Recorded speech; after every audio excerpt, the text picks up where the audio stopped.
매달 저를 보면서 후회하시라고요. 50층 고급 빌딩의 대표이사실. 고급 정장을 입은 여자가 차갑게 말했습니다. 그 앞에서 한 노인이 무릎을 꿇고 울고 있었죠. 제발 용서해 주세요. 용서는 없어요. 평생 후회하며 사세요. 사실 석 달 전만 해도 이 여자는 그 노인의 집에서 가정부처럼 일하고 있었습니다. 설거지를 하고 청소를 하고 모욕을 당하면서도 참고 견뎠죠. 가난한 집딸이 우리 집에 온 것만으로도 감사해야 해. 공장 다니는 집안 주제에 가정부나 해. 하지만 노인은 몰랐습니다. 자신이 무시했던 그 가정부가 사실은 3조 원대 부동산 재벌이었다는 것을요. 그리고 자신의 아들 회사 건물도 살고 있는 아파트도 모든 것이 그 여자의 소유였다는 것을요. 이제 시작이에요. 대가를 치르실 시간입니다. 과연 이 여자에게 무슨 일이 있었던 걸까요? 그리고 노인은 어떻게 될까요? 지금부터 그 충격적인 이야기를 들려드리겠습니다. 시청 전에 구독과 좋아요 꼭 눌러주세요. 여러분의 작은 클릭이 영상 제작에 큰 힘이 됩니다. 새벽 6시 서울 목동의 한 아파트에서 설거지 소리가 희미하게 들려왔습니다. 40평대 아파트 주방에서 강미숙은 새벽부터 일어나 온 집안을 청소하고 있었죠. 58살의 그녀는 거칠어진 손으로 능숙하게 그릇을 닦아내며 아침 식사 준비를 시작했습니다. 이미 몇 달째 반복되는 일상이었어요. 딸 수진의 시댁에서 마치 가정부처럼 지내는 나날들이었죠. 60살의 시어머니 한영희는 소파에 앉아 아침 뉴스를 보다가 강미숙에게 커피를 다시 타오라고 명령했습니다. 너무 연하다는 이유였죠. 강미숙은 아무 말 없이 고개를 숙이고 커피를 다시 탔습니다. 얼굴에는 아무런 감정도 드러나지 않았어요. 마치 오랫동안 이런 대우에 익숙해진 것처럼 자연스러웠죠. 참 웃기는 일이야. 내가 이렇게까지 해야 하나. 강미숙은 속으로 생각했지만 표정은 전혀 변하지 않았습니다. 아침 식사가 차려졌어요. 된장찌개와 구운 생선, 나물 반찬들이 정갈하게 놓였죠. 모두 강미숙이 새벽부터 준비한 것들이었습니다. 하지만 한영이는 가난한 집 음식은 맛이 없다며 숟가락을 내려놓았어요. 강미숙이 직접 고급 재료를 구입해 만든 음식이었지만 한영이는 그저 트집을 잡고 싶었던 것입니다. 점심시간이 되자 한영이는 친구들을 집으로 불렀습니다. 같은 아파트 단지에 사는 비슷한 연배의 아줌마들이었죠. 한영이는 자랑스럽게 말했습니다. 요즘 우리 집에 가정부가 있다고요. 친구들이 놀라며 어디서 구했냐고 묻자 한영이는 주방에 있는 강미숙이 들으라는 듯 큰 소리로 말했습니다. 우리 며느리 친정 엄마라고요. 혼자 있기 외롭다고 와서는 맨날 여기서 빈둥거린다고 일이라도 시켜야 밥값은 한다고 말이죠. 친구들의 웃음소리가 거실을 가득 채웠습니다. 주방에서 설거지를 하던 강미숙의 손이 잠시 멈췄어요. 참으라고. 조금만 더 참으라고. 강미숙은 다시 설거지를 시작했습니다. 표정은 여전히 평온했죠. 한영이는 계속해서 강미숙의 친정을 무시하는 말들을 쏟아냈습니다. 공장 다니는 집이라고, 가난해서 어쩔 수 없다고, 며느리도 그렇게 여유 있는 집 출신이 아니라고 말했죠. 거실에서 웃음소리가 계속 들려왔지만 강미숙은 묵묵히 집안일을 계속했습니다. 저녁이 되어 딸 수진이 퇴근하고 돌아왔어요. 32살의 수진은 엄마가 고개를 숙이고 청소하는 모습에 가슴이 아팠죠. 엄마의 거칠어진 손을 보며 눈시울이 붉어졌습니다. 수진이 이제 그만하고 집으로 가시라고 애원했지만 강미숙은 고개를 저었어요. 내가 여기 있어야 한다고, 너를 지켜봐야 한다고 말했습니다. 강미숙의 목소리는 확고했죠. 그날 밤 강미숙은 작은 방에서 혼자 앉아 낡은 가죽 지갑을 꺼냈습니다. 오래된 지갑이었지만 정성스럽게 관리된 흔적이 보였어요. 지갑을 열자 오래된 사진 한 장이 나왔죠. 30년 전 첫 번째 건물 앞에서 찍은 사진이었습니다. 젊은 강미숙이 환하게 웃고 있었어요. 조금만 더 기다리면 돼. 강미숙은 사진을 쓰다듬으며 중얼거렸습니다. 그 눈빛에는 깊은 무언가가 담겨 있었죠. 마치 오랫동안 감춰온 비밀을 지키는 사람처럼 말이에요. 다음 날 아침도 똑같이 시작됐습니다. 강미숙은 새벽에 일어나 집안일을 했고 한영이는 여전히 무시하는 말들을 쏟아냈죠. 하지만 강미숙은 변함없이 담담하게 모든 것을 받아들였습니다. 표정 하나 변하지 않고 마치 오랫동안 계획된 시나리오를 따르는 것처럼 행동했어요. 과연 이 평범해 보이는 친정엄마는 왜 이런 모욕을 참아내고 있는 걸까요? 그리고 그녀가 간직한 낡은 지갑 속 30년 전 사진에는 어떤 비밀이 숨어 있는 걸까요? 한 달이 흘렀습니다. 강미숙이 딸의 시댁에 머문 지 석 달째가 되어가고 있었죠. 모욕은 점점 노골적으로 변해갔습니다. 어느 토요일 오후 한영이는 친척 모임을 집에서 열기로 했어요. 시댁 친척들이 모두 모이는 자리였죠. 고모, 삼촌, 사촌들까지 10여 명이 넘는 사람들이 모여들었습니다. 강미숙은 새벽부터 일어나 음식 준비를 도왔어요. 잡채를 볶고 전을 부치고 국을 끓이며 온종일 주방에서 일했습니다. 친척들이 도착하기 시작했어요. 한영이는 환하게 웃으며 그들을 맞이했죠. 거실이 사람들로 가득 차자 한영이가 큰 소리로 말했습니다. 오늘 음식은 우리 집 가정부가 준비했다고요. 친척들이 가정부가 있냐며 놀라자 한영이는 의미심장하게 웃으며 주방을 가리켰습니다. 저기 있는 사람이라고 우리 며느리 친정엄마라고 말했죠. 친척들의 시선이 일제히 강미숙에게 향했습니다. 강미숙은 앞치마를 두르고 설거지를 하고 있었어요. 친척들은 수군거리기 시작했습니다. 어머, 친정엄마를 가정부처럼 부려? 요즘 세상에 그런 일도 있어? 속삭임들이 거실을 채웠지만 한영이는 전혀 개의치 않았습니다. 오히려 자랑스럽게 말했죠. 혼자 외롭다고 와서는 맨날 빈둥거리니까 일이라도 시켜야 한다고요. 강미숙은 계속해서 주방에서 일했습니다. 손님들에게 음식을 나르고 빈 그릇을 치우고 설거지를 했죠. 마치 진짜 고용된 가정부처럼 움직였습니다. 친척들은 그런 강미숙을 보며 혀를 끌끌 찼어요. 점심 식사가 시작됐습니다. 모든 친척들이 식탁에 둘러앉았죠. 하지만 강미숙이 앉을 자리는 없었습니다. 한영이는 일부러 의자를 모자라게 준비했던 거예요. 강미숙은 주방 구석에 서서 사람들이 식사하는 모습을 지켜봤습니다. 고모 중 한 명이 강미숙에게 물었어요. 같이 안 드세요? 그러자 한영이가 끼어들었습니다. 나중에 드실 거예요. 지금은 손님들 시중 들어야죠. 한영이의 말투는 마치 강미숙이 정말 고용된 가정부인 것처럼 차갑고 무뚝뚝했습니다. 식사를 하던 친척들이 음식 맛에 대해 이야기하기 시작했어요. 한 고모가 말했습니다. 이 잡채 맛있네요. 누가 만들었어요?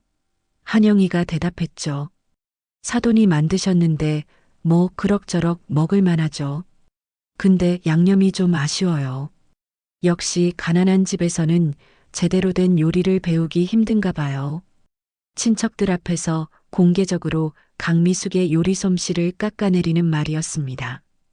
강미숙이 직접 요리 학원도 다니고 고급 재료를 사용해 정성껏 만든 음식이었지만 한영이는 그저 무시했죠. 딸 수지는 참다 못해 말했습니다. 어머님, 저희 엄마가 정성껏 만든 건데요. 그러자 한영이가 날카롭게 쏘아붙였어요. 수진아, 내가 시어머니한테 말대꾸하는 거니? 친척들 앞에서 망신 주려고? 수진은 입을 다물 수밖에 없었습니다. 그날도 그렇게 무너져 간다. 강미숙은 속으로 생각하며 주방 구석에 서 있었습니다. 표정은 여전히 평온했지만 눈빛만큼은 점점 차가워지고 있었죠. 친척 모임이 끝나고 사람들이 돌아갔습니다. 강미숙은 산더미 같은 설거지를 혼자서 해냈어요. 밤 11시가 넘어서야 모든 정리가 끝났죠. 허리가 끊어질 것 같았지만 강미숙은 아무 말도 하지 않았습니다. 수진이 엄마를 붙잡았어요. 눈물을 글썽이며 말했죠. 엄마, 이제 그만 집에 가요. 제가 알아서 할게요. 하지만 강미숙은 고개를 저었습니다. 아직 아니야. 조금만 더 있어야 해. 강미숙의 목소리는 확고했어요. 그날 밤 강미숙은 다시 낡은 지갑을 꺼냈습니다. 30년 전 사진을 바라보며 무언가를 다짐하는 표정을 지었죠. 지갑 안쪽에는 몇 장의 서류가 접혀 있었어요. 부동산 등기부등본이었습니다.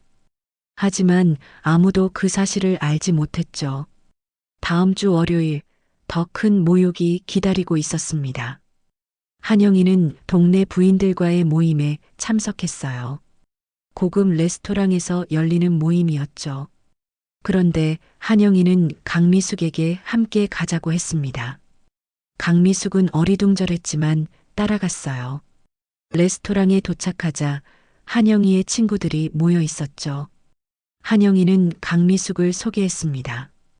이분이 우리 며느리 친정 엄마예요. 요즘 우리 집에서 일하고 계시죠. 친구들이 놀란 표정을 지었어요.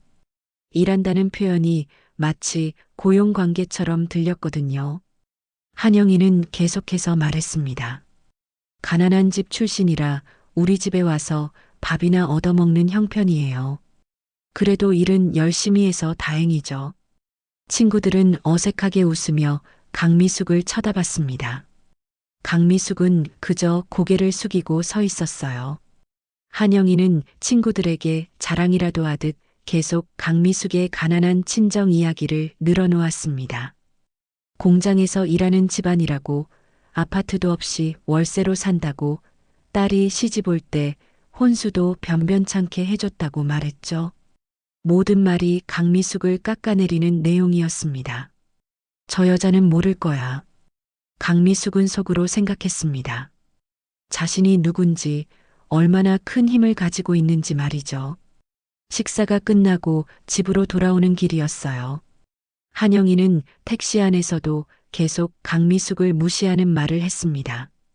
친구들 앞에서 창피했다고, 옷차림도 초라하다고, 다음엔 좀 더 신경 쓰고 나오라고 말했죠. 강미숙은 그저 네, 알겠습니다라고만 대답했어요.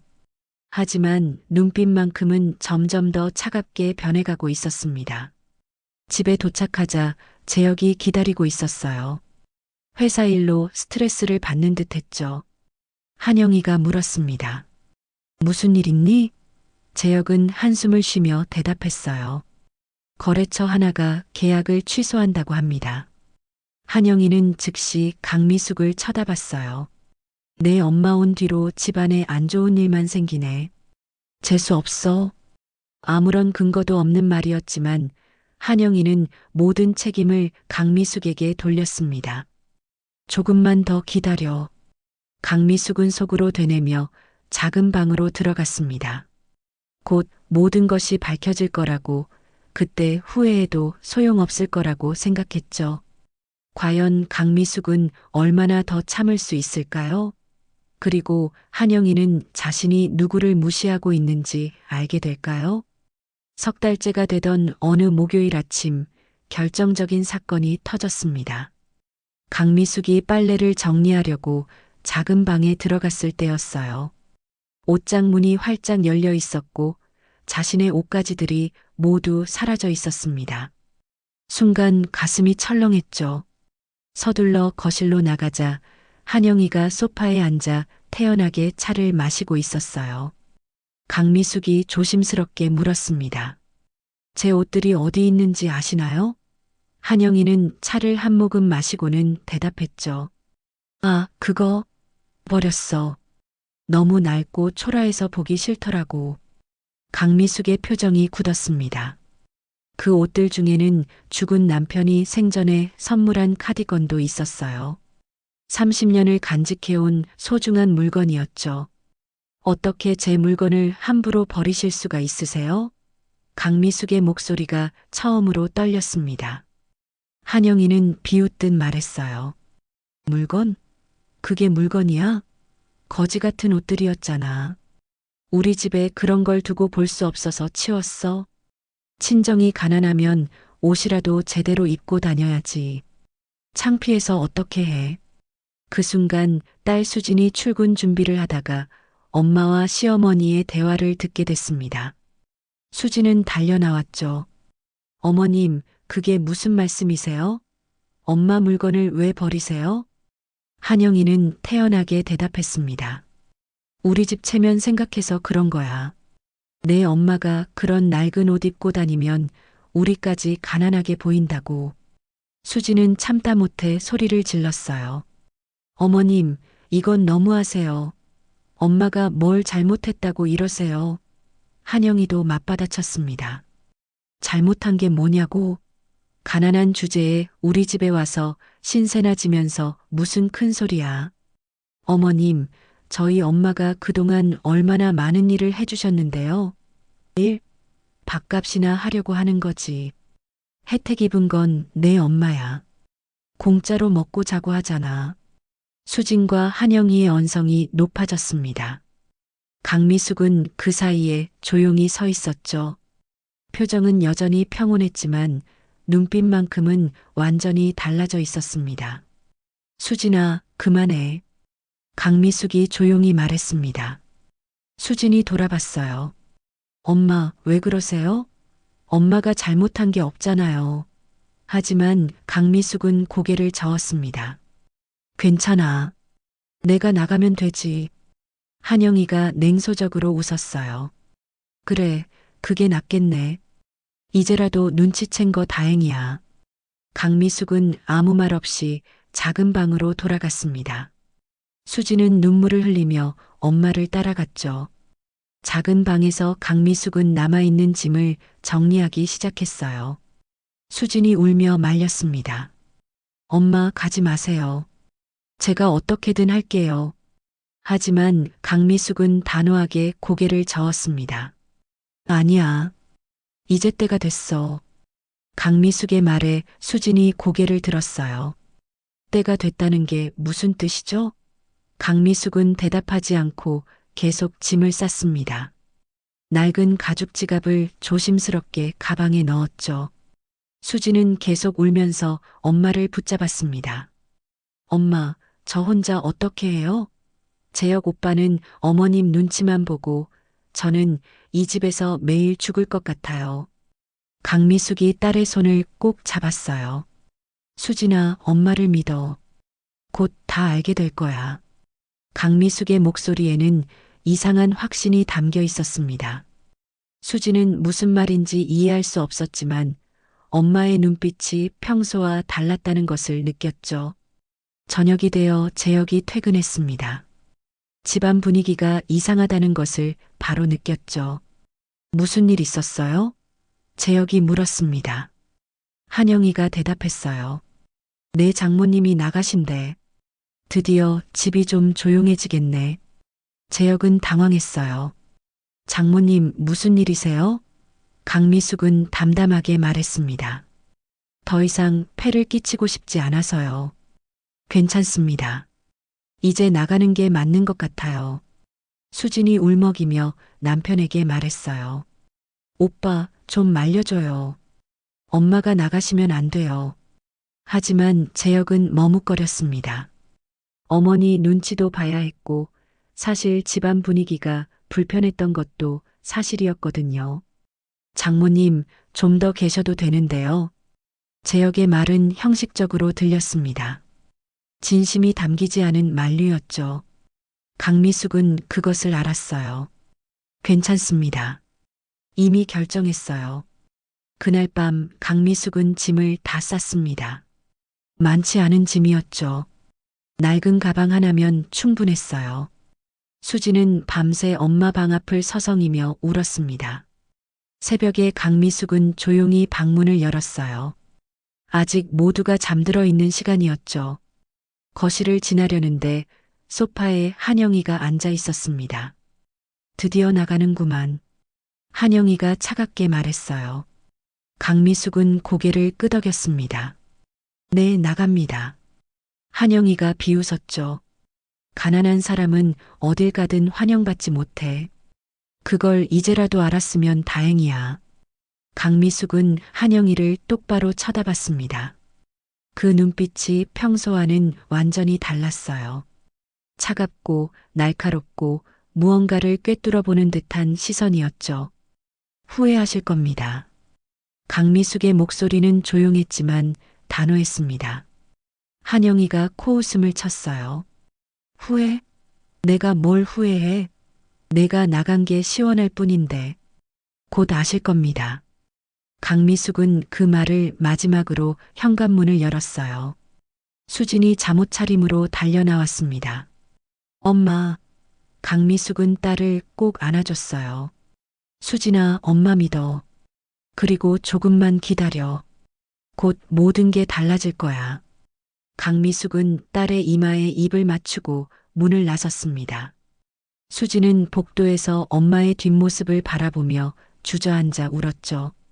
택시를 탄 강미숙은 휴대폰을 꺼냈습니다. 그리고 한 번으로 전화를 걸었어요. 목소리가 완전히 달라져 있었습니다. 차갑고 명료한 목소리였죠. 정비서 나야. 이제 시작할게. 준비해둔 대로 진행해. 전화를 끄는 강미숙의 얼굴에는 냉정한 미소가 번졌습니다. 석 달간의 인내가 끝나고 진짜 게임이 시작되는 순간이었죠. 때가 됐어. 이제 진짜 내 모습을 보여줄 시간이야. 강미숙은 창밖을 바라보며 중얼거렸습니다. 택시는 강남의 고층 빌딩을 향해 달려가고 있었어요. 과연 강미숙은 누구일까요? 그리고 앞으로 무슨 일이 벌어질까요? 강미숙이 집을 나간 지 일주일이 지났습니다. 제역의 중소기업에 이상한 일들이 생기기 시작했어요. 월요일 아침 가장 큰 거래처에서 갑자기 계약 취소 통보가 왔습니다. 10년 동안 함께 일해온 업체였는데 말이죠. 이유도 명확하지 않았어요. 그냥 내부 사정이 생겼다는 애매한 답변뿐이었습니다. 제역은 당황했어요. 그 거래처가 매출의 30%를 차지하고 있었거든요. 회사 자금 흐름에 큰 타격이었죠. 하지만 이건 시작에 불과했습니다. 화요일에는 두 번째 거래처에서도 같은 통보가 왔어요. 수요일에는 세 번째 거래처까지. 마치 도미노처럼 연쇄적으로 계약이 취소됐습니다. 제역은 이해할 수 없었죠. 갑자기 왜 이런 일이 벌어지는 건지 말이에요. 목요일 저녁 제역은 지쳐서 집에 돌아왔습니다. 한영이가 물었어요. 무슨 일 있니? 아들의 표정이 심상치 않았거든요. 제역은 소파에 주저앉으며 말했습니다. 거래처들이 전부 계약을 취소하고 있어요. 이유도 모르겠고요. 한영이는 즉시 말했죠. 내 장모 때문이야. 그 사람 온 뒤로 집안에 안 좋은 일만 생기더니 나가고도 재수가 없네. 아무런 근거도 없는 말이었지만 한영이는 모든 걸 강미숙 탓으로 돌렸습니다. 수지는 조용히 앉아 있었어요. 엄마가 나간 후 매일 연락을 시도했지만 받지 않았죠. 핸드폰도 꺼져 있었고 엄마 집에 가봐도 아무도 없었어요. 마치 증발해버린 것 같았습니다. 금요일 제역에게 더 큰 충격이 찾아왔습니다. 은행에서 전화가 온 거예요. 회사 건물 담보대출이 만기가 다가온다는 내용이었죠. 제역은 당황했습니다. 아직 석 달이나 남았는데 왜 갑자기 연락이 온 건지 이해할 수 없었어요. 은행 담당자가 말했습니다. 건물 소유주가 바뀌었다고요. 새 주인이 담보권을 인정하지 않겠다고 해서 대출금을 전액 상환하거나 건물에서 나가야 한다고 했죠. 재혁의 머릿속이 하얗게 변했어요. 회사 건물에서 쫓겨나면 모든 게 끝이었습니다. 급히 건물 등기부등본을 떼어봤죠. 새로운 소유주 이름이 적혀 있었어요. MS 부동산 주식회사. 들어본 적 없는 이름이었습니다. 재혁은 새 건물주에게 연락을 시도했어요. 하지만 담당 비서는 냉정하게 말했습니다. 소유주님은 직접 통화하지 않으신다고 법적 절차대로 진행할 예정이라고 말했죠. 그 주말 재혁과 한영희는 대책회의를 했습니다. 재혁이 말했어요. 은행 대출금을 갚으려면 최소 10억이 필요해요. 지금 당장 그 돈을 구할 수가 없어요. 한영희는 당황했죠. 10억? 그럼 우리 집을 팔아야 하는 거 아니야? 재혁은 고개를 끄덕였어요. 최악의 경우에는 그래야 할 수도 있습니다. 수지는 떨리는 목소리로 말했습니다. 제가 엄마한테 부탁해 볼게요. 한영희가 소리쳤어요. 내 엄마한테? 가난한 사람이 무슨 돈이 있어서 공장에서 일하는 집안이 10억을 어디서 구한다고. 하지만 수지는 엄마를 믿고 싶었어요. 엄마가 나가기 전 했던 말이 계속 맴돌았거든요. 곧 모든 게 달라질 거라고, 엄마를 믿으라고 했던 말이요. 월요일 아침 더 큰 충격이 찾아왔습니다. 재혁의 회사 주요 직원 3명이 동시에 사표를 냈어요. 더 좋은 조건으로 스카우트 제의를 받았다는 이유였죠. 핵심 인력이 빠지니 회사 운영 자체가 어려워졌습니다. 재혁은 절망했어요. 도대체 누가 이런 짓을 하는 걸까요?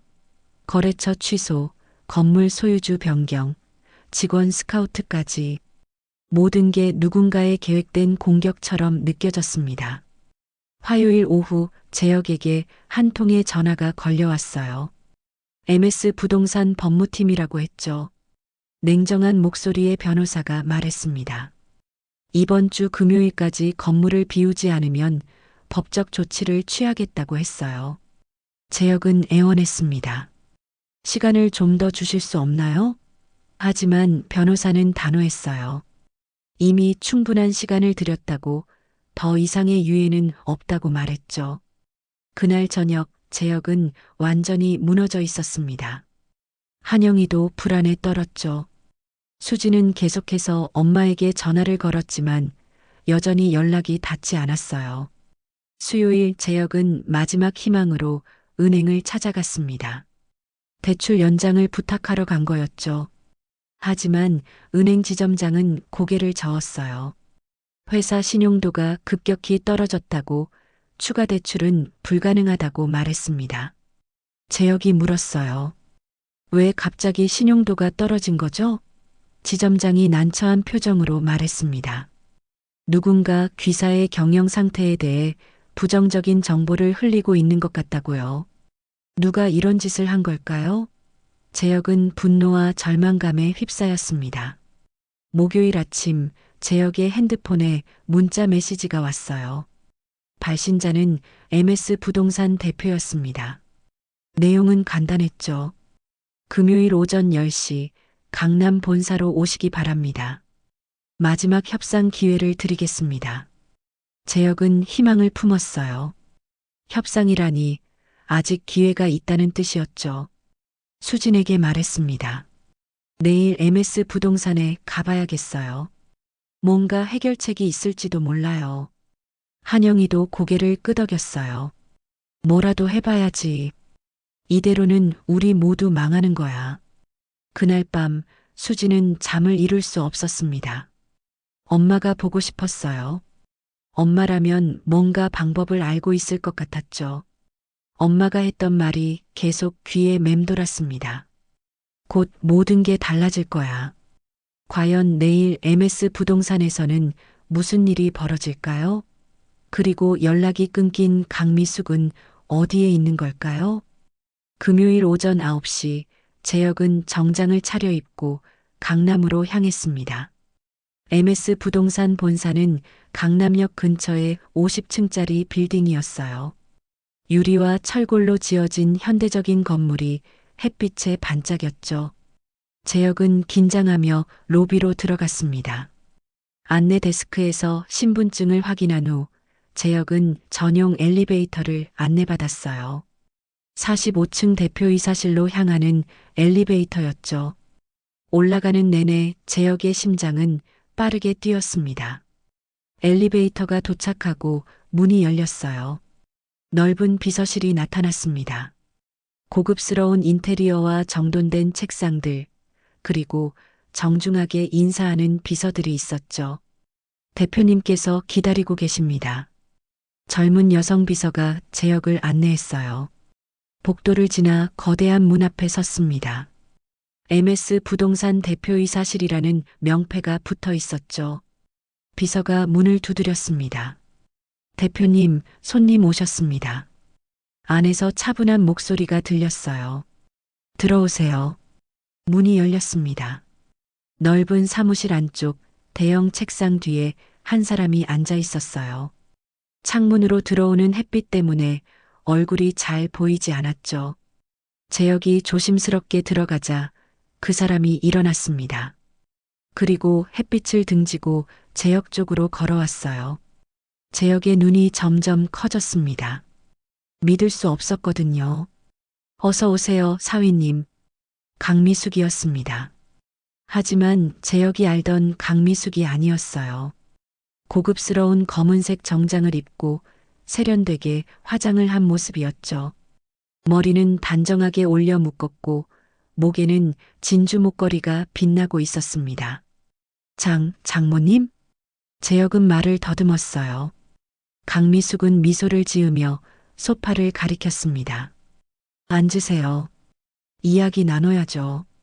재혁은 꿈을 꾸는 것 같았어요. 이게 대체 무슨 상황인지 이해할 수 없었죠. 여기가 어디죠? 왜 장모님이 여기에? 강미숙은 차분하게 설명하기 시작했습니다. 제 회사예요. MS 부동산. 정확히는 MISOKS 미숙 프라퍼티의 약자죠. 재혁의 입이 떡 벌어졌어요. 회사라고요? 장모님이 부동산 회사를 운영하신다고요? 네. 30년 전부터요. 지금은 서울 강남 일대 상업용 건물 50여 채, 아파트 100여 채를 소유하고 있어요. 자산 규모로는 3조 원 정도 됩니다. 재혁은 숨이 막혔어요. 3조 원이라고요? 그럼 장모님은? 네. 부동산 재벌이라고 할 수 있죠. 언론에는 잘 알려지지 않았지만요. 재혁은 머리를 감쌌습니다. 그럼 왜 그동안 가난한 척 하신 거예요? 왜 우리 집에서 가정부처럼 지내신 거예요? 강미숙의 표정이 차갑게 변했어요. 딸이 제대로 된 대접을 받는지 확인하고 싶었어요. 남편 집에서 행복한지, 시어머니가 어떤 사람인지 직접 보고 싶었죠. 재혁은 할 말을 잃었습니다. 그동안 한영이가 강미숙에게 했던 모든 모욕들이 머릿속을 스쳤어요.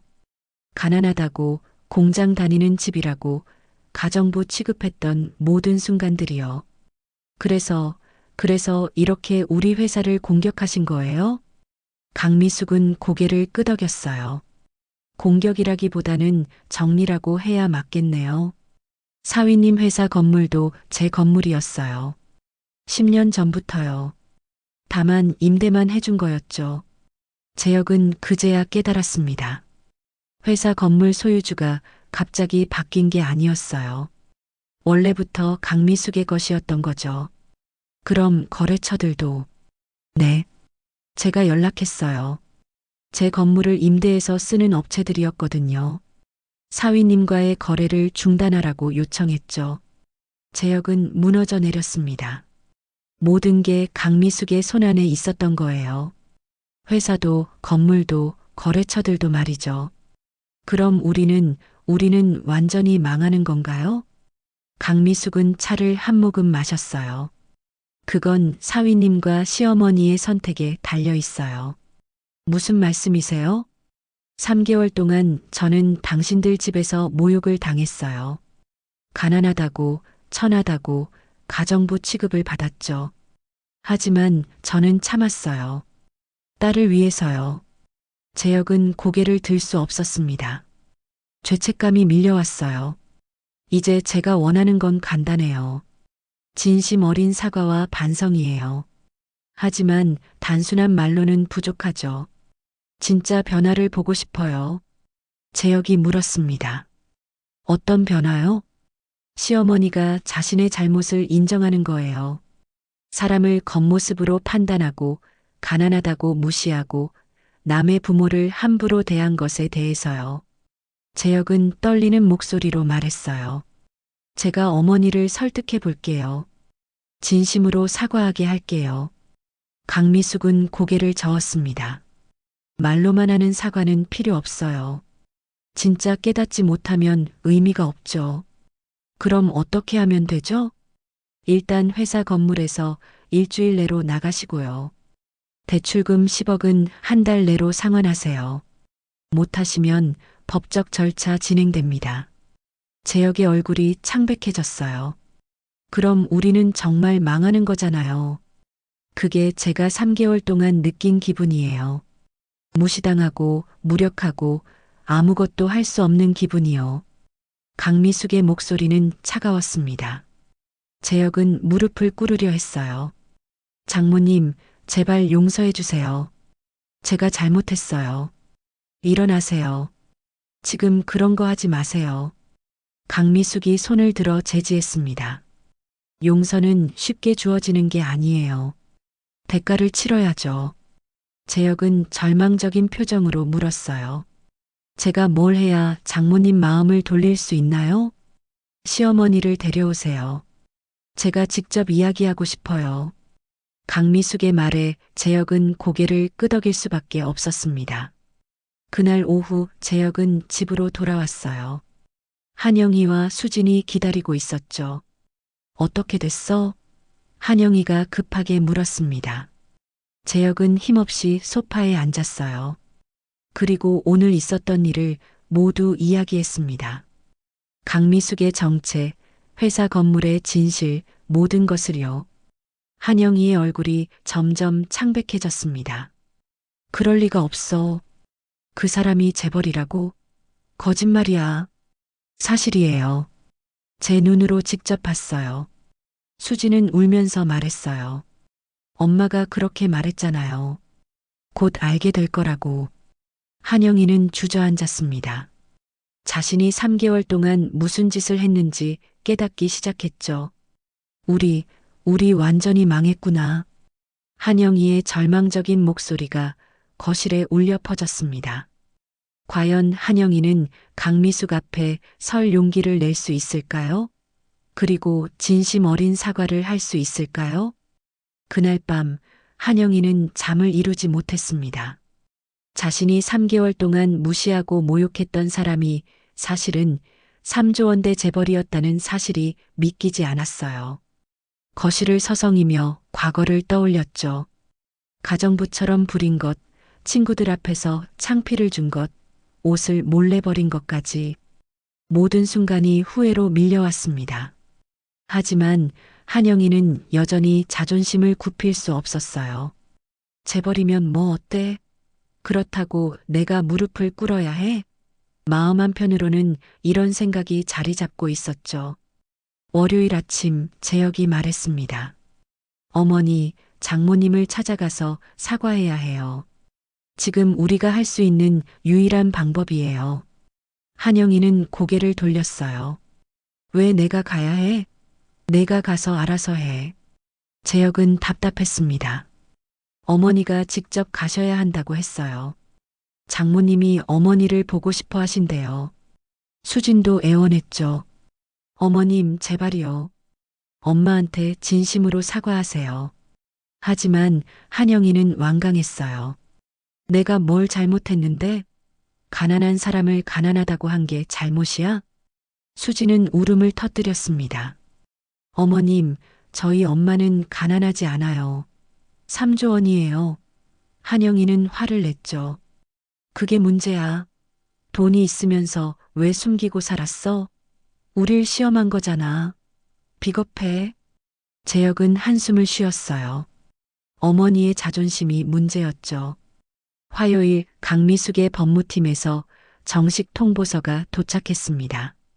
회사 건물명도 소송과 대출금 상환 요구서였어요. 법원 날인까지 찍힌 공식 서류였죠.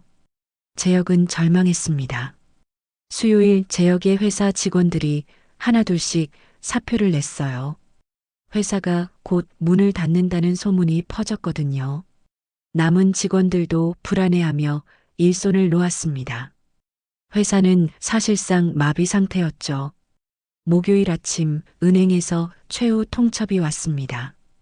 이번 주 금요일까지 대출금을 상환하지 않으면 개인 신용 불량자로 등록된다는 내용이었어요. 재혁의 통장에는 겨우 2천만 원밖에 없었죠. 10억을 마련하는 것은 불가능했습니다. 재혁은 한영희에게 말했어요. 어머니, 이제 우리 아파트도 팔아야 할 것 같아요. 그것도 모자랄 거예요. 한영희는 비명을 질렀습니다. 뭐라고? 우리 집을 팔아? 절대 안 돼. 하지만 선택의 여지가 없었어요. 은행에서는 아파트 담보대출도 회수하겠다고 통보해 왔습니다. 한영희는 주저앉았죠. 우리가 거리로 쫓겨나는 거야? 목요일 저녁 수진이 더 이상 참지 못하고 말했습니다. 제가 엄마한테 가볼게요. 제가 사정해 볼게요. 재혁도 고개를 끄덕였어요. 수진이 강미숙의 회사로 향했습니다. MS 부동산 빌딩에 도착한 수진은 비서실에서 기다렸어요. 잠시 후 강미숙이 나타났습니다. 여전히 고급스러운 정장 차림이었죠. 엄마. 수진은 울음을 터뜨렸습니다. 강미숙은 딸을 조용히 바라봤어요. 수진아, 왜 왔니? 엄마, 제발 한 번만 용서해줘요. 어머님도 정말 반성하고 있어요. 강미숙은 차갑게 웃었습니다. 반성? 진짜 반성하는 사람은 직접 찾아와. 딸을 시키지 않아. 엄마, 제발이요. 우리 정말 망해요. 집도 잃고 회사도 망하고. 그게 내가 원하는 거야. 강미숙의 말에 수지는 얼어붙었어요. 엄마가 이렇게 차가운 사람이었나 싶었죠. 엄마, 복수가 그렇게 중요해요? 저는요? 딸은 생각 안 하세요? 딸을 생각하니까 이러는 거야. 내 시어머니가 어떤 사람인지 똑똑히 보여주고 싶어. 내가 앞으로 행복하려면 그 사람이 완전히 무너져야 해. 수지는 이해할 수 없었어요. 엄마, 이건 너무 잔인해요. 잔인한 건 내 시어머니야. 나한테 했던 짓들 기억 안 나니? 강미숙의 목소리는 단호했습니다. 수지는 울며 나왔어요. 금요일 아침 마침내 최악의 날이 왔습니다. 법원 집행관이 재혁의 회사에 도착했어요. 건물명도 집행을 위해서였죠. 직원들은 황급히 짐을 싸서 나갔고 재혁은 멍하니 서 있었습니다. 은행에서도 연락이 왔어요. 대출금을 상환하지 못했으니 신용불량자로 등록된다는 최종 통보였죠. 재혁의 삶이 무너지는 순간이었습니다. 오후가 되자 아파트에도 통보가 왔어요. 담보대출 상환 불가로 경매에 넘어간다는 내용이었죠. 한영희는 완전히 무너졌습니다. 우리가 정말 거리로 쫓겨나는구나. 수지는 다시 엄마에게 전화를 걸었어요. 하지만 강미숙은 받지 않았습니다. 메시지를 남겼죠. 엄마, 제발 전화 좀 받아줘요. 우리 정말 끝이에요. 저녁이 되어서야 강미숙에게서 문자가 왔습니다. 내용은 간단했어요. 내일 오전 10시 우리 회사로 가족 모두 오세요. 마지막 기회입니다. 재혁은 한영희에게 보여줬어요. 어머니, 이게 마지막이에요. 꼭 가셔야 해요. 한영희는 떨리는 손으로 문자를 읽었습니다. 내가 왜 그 여자 앞에 무릎을 꿇어야 해? 한영희는 여전히 자존심을 버리지 못했어요. 하지만 선택의 여지가 없었죠. 그날 밤 한영희는 거울 앞에 섰습니다. 늙고 지친 자신의 얼굴을 바라봤어요. 3개월 전 강미숙을 무시하던 오만한 표정은 사라지고 불안과 두려움만 남아 있었죠. 내가 정말 잘못한 걸까? 처음으로 한영희는 자신의 행동을 돌아봤습니다. 하지만 인정하기엔 자존심이 너무 컸어요. 토요일 아침이 밝았습니다. 운명의 날이었죠. 재혁, 수진, 한영희는 강남을 향해 출발했어요. 차 안은 침묵으로 가득했습니다. MS 부동산 빌딩 앞에 도착했을 때 한영희는 떨리는 다리로 차에서 내렸어요. 50층 높이의 건물을 올려다봤습니다. 자신이 무시했던 사람이 소유한 건물이었죠. 엘리베이터를 타고 45층으로 올라갔어요. 비서실을 지나 대표이사실 앞에 섰습니다. 재혁이 문을 두드렸죠. 들어오세요. 강미숙의 차가운 목소리가 들렸습니다. 문이 열렸습니다. 강미숙이 책상 뒤에 앉아 그들을 바라보고 있었어요. 고급스러운 정장에 차가운 미소를 띤 모습이었죠. 어서 오세요. 기다렸습니다. 한영희는 그 자리에 얼어붙었습니다. 3개월 전 자신의 집에서 가정부처럼 일하던 사람이 이제는 자신의 운명을 쥐고 있었으니까요. 과연 한영희는 무릎을 꿇을 수 있을까요? 아니면 끝까지 자존심을 지킬까요? 강미숙은 천천히 책상 뒤에서 일어났습니다. 세 사람을 하나하나 쳐다봤어요. 재혁은 고개를 숙이고 있었고 수지는 울먹이고 있었죠. 그리고 한영희는 떨리는 눈으로 강미숙을 바라보고 있었습니다. 앉으세요. 강미숙이 소파를 가리켰어요. 세 사람은 조심스럽게 자리에 앉았죠. 강미숙은 맞은편 소파에 우아하게 앉았습니다. 예전에 한영희 집에서 구석에 서 있던 모습과는 완전히 달랐어요. 오랜만이네요, 시어머님. 강미숙의 목소리는 차갑고 침착했습니다. 한영희는 입을 떼지 못했어요. 강미숙이 계속 말했죠. 3달 전 생각나세요? 제가 시어머님 댁에 처음 갔던 날이요. 그날 저는 딸이 잘 지내는지 확인하고 싶어서 갔어요. 하지만 시어머님은 저를 뭐라고 하셨죠? 한영희는 고개를 숙였습니다. 강미숙이 계속했어요. 가난한 집 딸이라고 하셨죠. 공장 다니는 집안이라고 우리 집에 와서 밥이나 얻어먹는다고 하셨어요. 기억하세요? 한영희는 떨리는 목소리로 말했습니다. 그건 제가 몰라서요? 사람을 겉모습으로 판단하고 무시해도 되는 건가요? 강미숙의 목소리가 날카로워졌어요. 한영희는 대답하지 못했죠. 저는 3달 동안 시어머님 집에서 가정부처럼 일했어요. 새벽에 일어나 청소하고 요리하고 설거지했죠. 시어머님은 제 음식이 맛없다고 버리셨어요. 친구들 앞에서 저를 가정부라고 소개하셨죠. 수진이 눈물을 흘리며 말했어요. 엄마, 그만해요. 하지만 강미숙은 멈추지 않았습니다. 친척 모임에선 저를 식탁에 앉히지도 않으셨어요. 주방 구석에 서서 사람들 시중이나 들라고 하셨죠. 제 옷을 몰래 버리기도 하셨고요. 한영희의 얼굴이 점점 창백해졌어요. 자신이 했던 모든 행동들이 낱낱이 드러나고 있었죠. 그리고 마지막엔 뭐라고 하셨죠? 재수 없으니 나가라고 하셨어요.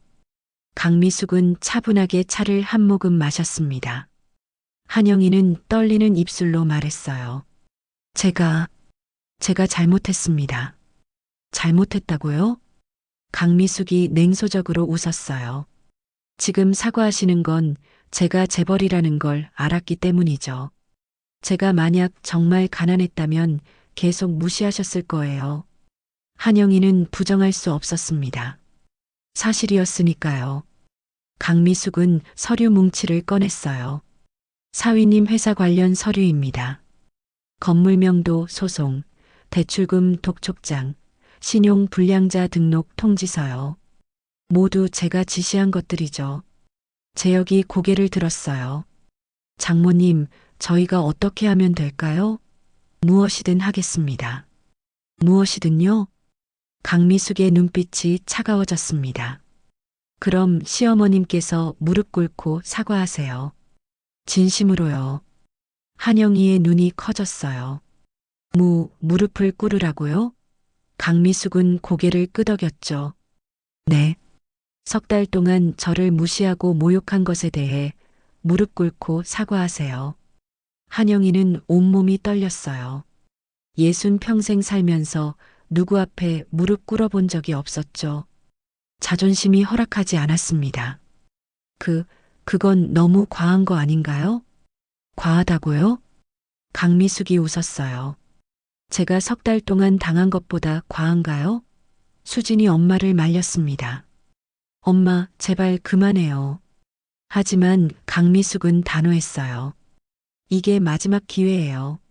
무릎 꿇고 사과하시면 모든 걸 원상복구 해드릴게요.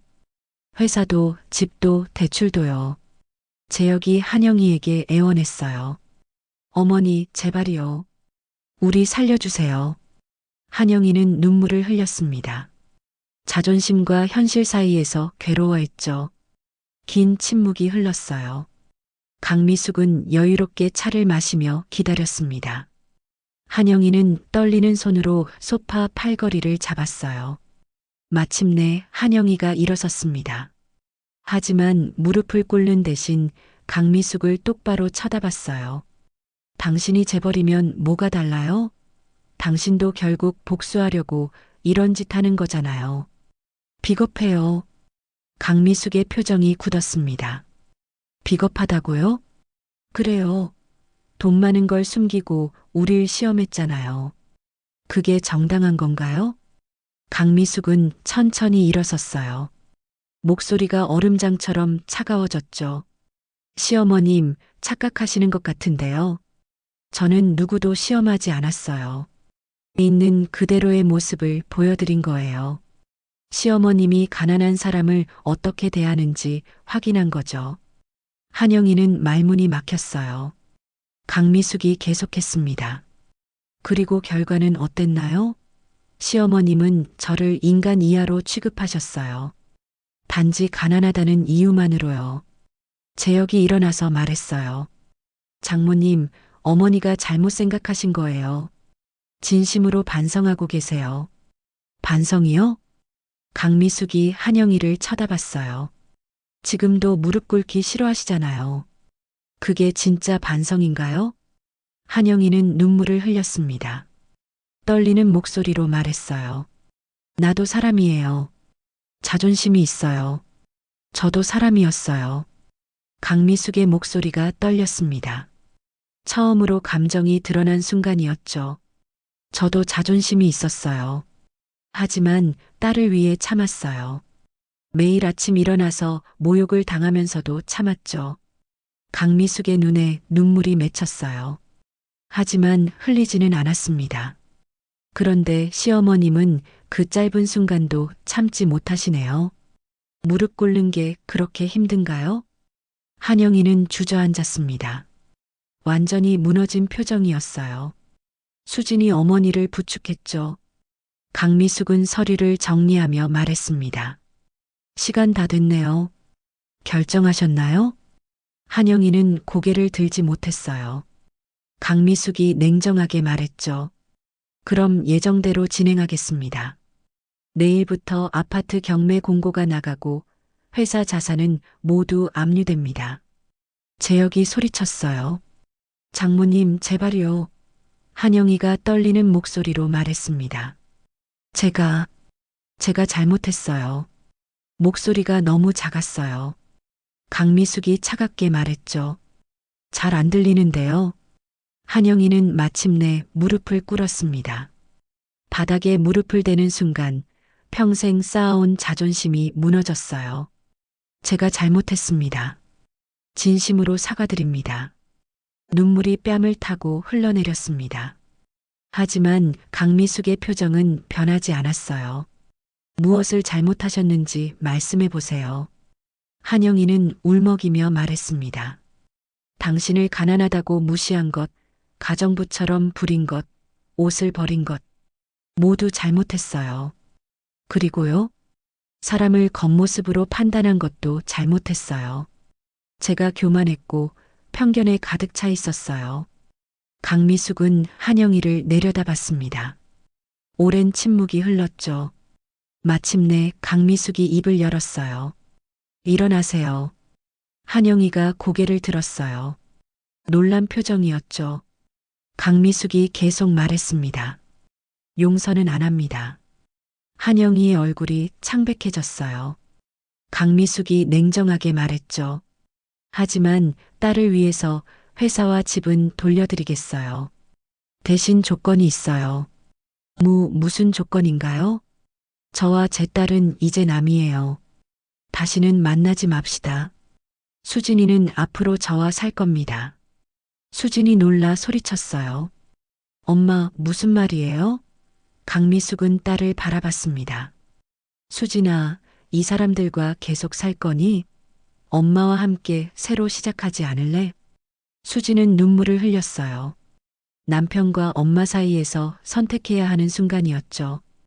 결국 강미숙의 차가운 복수는 완성되었습니다. 한영이는 무릎을 꿇었고 가족은 산산조각 났죠. 과연 이들의 운명은 어떻게 될까요? 수지는 엄마와 남편 사이에서 한참을 고민했습니다.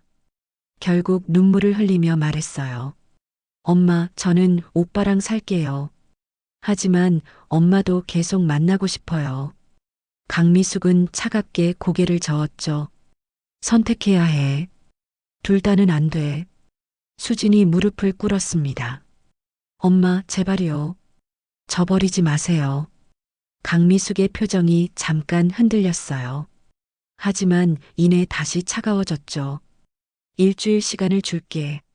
그때까지 결정해. 강미숙은 자리에서 일어났습니다. 회사와 집 문제는 내일 법무팀에서 연락드릴 거예요. 서류에 서명만 하시면 됩니다. 재혁이 물었어요. 그럼 저희는 어떻게 되는 건가요? 강미숙이 차갑게 대답했죠. 회사 건물은 돌려드리겠어요. 대신 임대료는 시세대로 받습니다. 대출금도 전액 상환해드리고요. 하지만 거래처는 돌려드리지 않아요. 사위님이 직접 새로 구하세요. 한영이가 떨리는 목소리로 물었습니다. 그럼 우리 집은요? 강미숙은 잠깐 생각하다가 말했어요.